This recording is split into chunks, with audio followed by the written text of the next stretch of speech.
Salut, salut, salut, bonjour, bonjour, bonsoir la grande famille de B52, la mignonne officielle. Voilà moi votre humble servante, Maman B52. Je suis là encore une fois de plus pour vous servir. Je nous dis toujours que vous servir c'est mon devoir. Voilà pourquoi ceux qui ont le bézali, en tout cas, tout manque à rater, tout y a rapport mais qu'à partager tous ensemble. Voilà. Aujourd'hui c'est dimanche, le 8.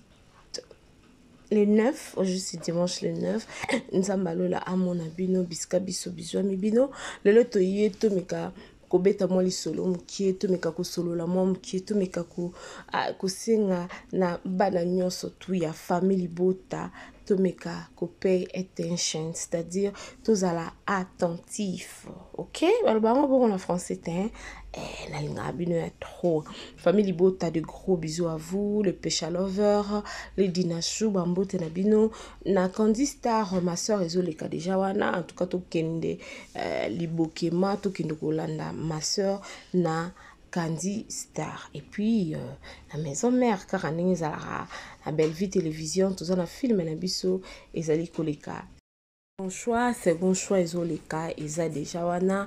En tout cas tout landa film na biso tozomona ondenge ezokende lentement mais sûrement kebosela poto wana ezokende lentement mais sûrement tozokende comprendre molo situation ya chaque tableau comprendre malembe na yebisa biso ke Davina ausukisa da Costa bondime ngate mais tozana bino kaka et puis etaleli ya vini pour comprendre bino moko lelo na ye juste ko ebisa biso te to ebi biso surtout spectacle munene tozanango il y a le 29 mars 7e anniversaire il y a Belle Vie Télévision, donc c'est-à-dire tous à la focus obi maman na sepela na maman parce que abima une folobi focus c'est-à-dire ba makelele ya wenze to landate ba distraction ya mungu to landangote tous à la focaliser le billetterie déjà billetterie bazo fongole la biso yango bientôt toroye la bino ba information kaka bo momesano comment est-ce que tokosa la poto meka po ngamorope j'en fais partie na kozala ko lukana zala pe na billet na ngai pona ko assister na spectacle wana et kozala tintunga na ebisi bino babi ba surprise kozala mais na bande ko bele bazobenga maman B52 est-ce que beaucoup comme c'est la biso message pas maman Belle Vie jour ango ata musicien chrétien moko azala ata en tout cas tout mona ki na spot to mona ki mama bela lobaki ba surprise ekozala ebele to ebite ya sala makamu na sentimenté asala makamu ndenge nzambe aza ko inspirer doléance na bino bobengaki ngano baki na ko faire passer message qui suis-je pour na garder message wana pour moi-même au moment où bino bosengi ngai na komisela bino message mama Belle Vue, mama Motema monene, mama Kioma la poutine de l'écriture bandeko bazo senga bana ba famille bota bazo senga est-ce que Joana et koko zalata na sœur mon côté ton frère mon côté akoya to sepele longo poza mukolo ya célébration hein ndeko moko basengi o te o boyo fali o kofi o fer ni bazo préciser bien babi musicien chrétien yango wana to comme ici message pour biso to sala biso banki te o poto bomba toza juste ko interpeller que to landa distraction te o intel alongwe pa nani boy o bango na bango kuna ba yindi sani o kutu be o kutu be biso tozala nde concentré dans le 29 mars 2025 7 ans d'anniversaire, c'est-à-dire Toyokate 7e année oyo toko célébrango na mutu nyonso o azana posa ya ko célébrer droit d'entrée na yo ezaka ka $10 so ozana $10 okoya oko célébrer longo na famille bota mobimba balubi ba mama Kalunga bakozala ba décor bakozala ba Aïda bakozala donc ezana batu bakozala wana ba Ursule Pechanga ba Dina na la douce bomona ba artiste presque nyonso ya mboka na biso oyo tolingaka likolo nango mama ici que il y aura des surprises agréables, bien sûr, parce que dans la vie, nous savons que ils ont des surprises agréables et désagréables. Mais toyebi eloko moko que na bonne foi, na bonne volonté au belle vie qu'on dit la patron nazala nango.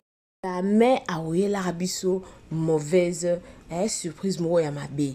Donc yango wana biso nyonso elongo na bino tozala concentré, tolanda te, tozala focaliser.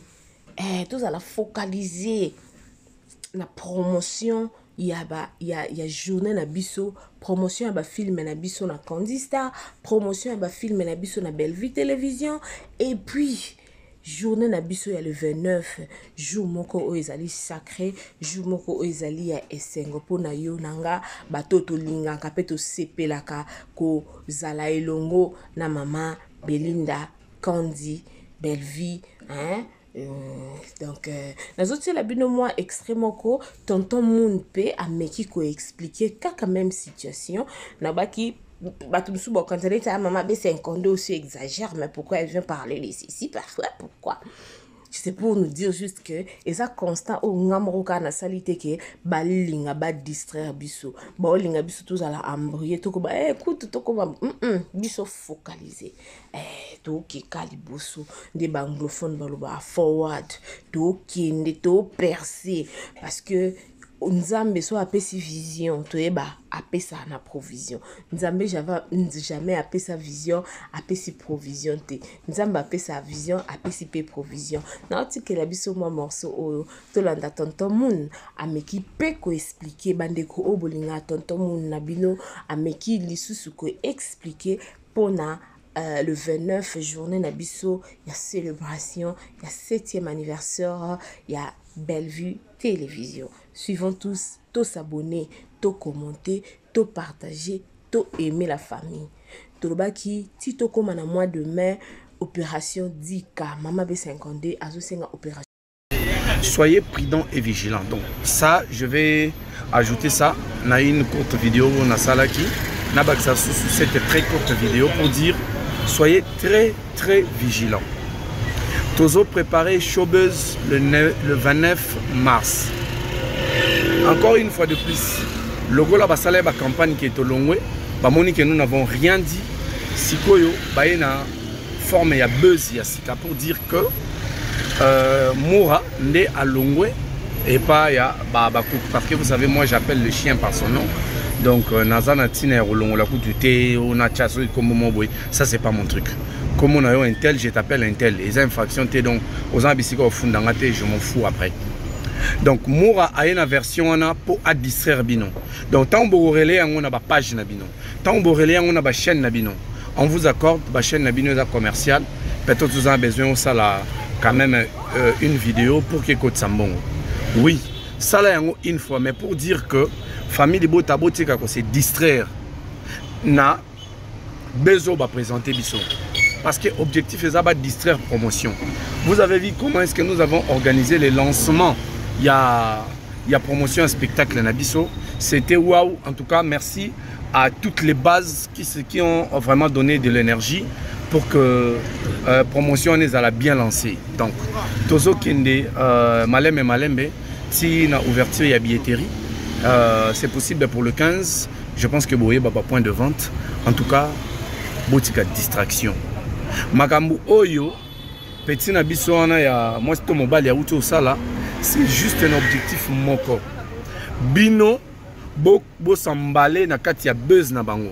Bo sela yango banalise pour que ba distraire biso na promotion ya événement tozana ngo. Donc ba place ordinaire ezali $10, ba place VIP ezali $30. C'est pour un début, nous allons commencer comme ça. L'objectif ezali de fêter 7e anniversaire. Il y a Belle Vie Télévision. Et alors, ndenge to sola ki na bino nyonso na kati ya ba état généraux nyonso baloba bonga ya état généraux feza ya mwana bo bino bo bongisa ka kuna nde bo mona to solo la ki promotion ezali pour un spectacle pour un star ou il faut promouvoir qui est Belle Vie Candy et le reste to zelango total en osima. Donc l'équipe est très solide, très soudée. et l'équipe nationale reste toujours ensemble. Je salue avec moi ma base, je salue Saratola, Demer Nyangi, Tadingalapa, Yamsiambe, mon ami, et Napesimbo Tepenangamoko, Dieu Mundirba. Donc vous pouvez continuer la vidéo normalement parce que je tenais à vous passer ces messages. Donc distraction, Yamoura, à Longwe, à Salinini, à Longwa, on s'en fout. Ne relayez pas dans ma page Nabino, ne relayez pas dans ma chaîne Nabino YouTube, ne relayez pas dans ma TikTok Nabino, parce que c'est ça l'objectif. Donc, va créer besoin. Vous savez, je l'avais dit, en fait, je n'ai pas encore dit, demeure Nyangalo Bakiango.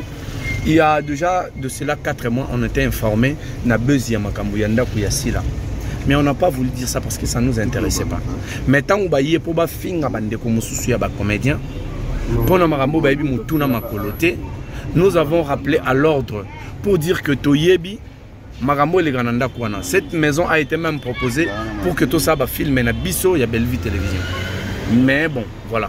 La réalité, les temps et les restes, on n'a pas eu en tout cas merci à ma propriétaire de ma proposer de surtout tourner kuna.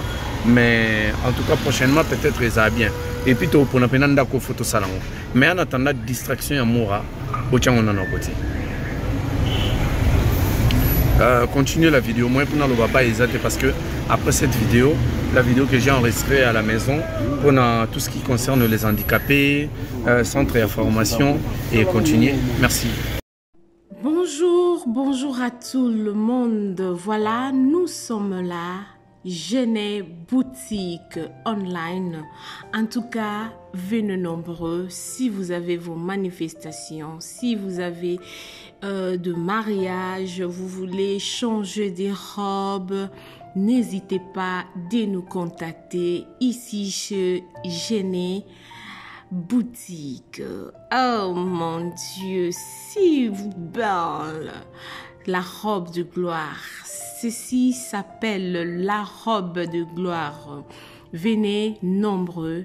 Notre numéro s'affiche. Contactez-nous pour vos fêtes. Vous ne serez pas déçus. Livraison à domicile. We welcome you to come in numbers to order here to wedding dress for hire and sales. Welcome.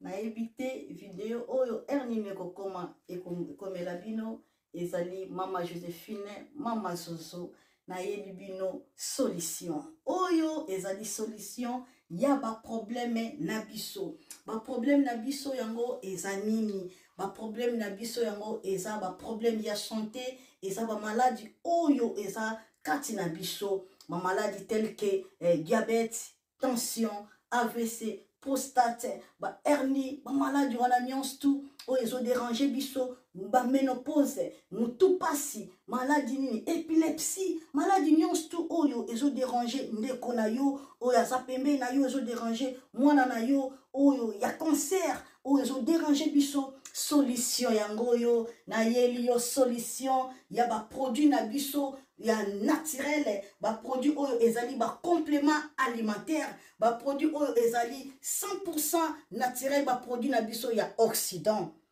ndeko nanga na yeli yo ba produit oyo eza juste biloka kolia oyo tozo ko compléter na nzoto na biso. Pourquoi? Parce que monde entier monde déjà pollué. Ils ont pollué à partir de biloko otozolia.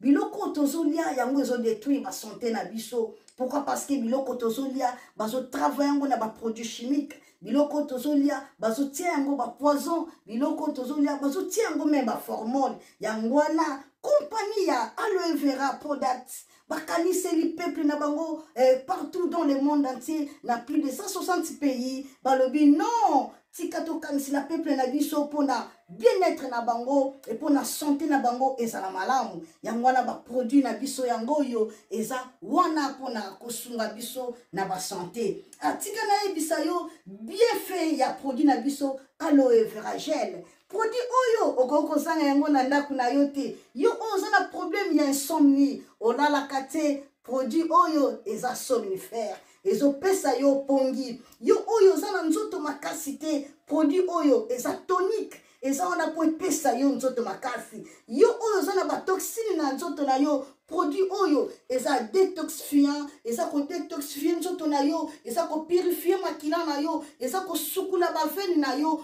produit oyo ezana ba bienfait ebele, produit oyo ko soigner pour l'estomac, produit oyo ko soigner pour la constipation, produit oyo eza produit moko eza ko sunga système immunitaire na biso. Yangwana ndeko yo ko zanga ba produit oyo te pour la santé na yo. Santé ezana prité, santé ezana prité. Yangwana somba produit oyo soki omilingaka pe olingi libota na yo, olingi mobali na yo, olingi bana na yo, te okoko sanga produit oyo te. Yango na yo ko présenter yo produit ya aloe vera gel. Yango soko lingi kozwa yango lolenge nini? Contactez Maman Joséphine na plus 44 79 853 90 849. Na balieli susu plus 44 79 853 90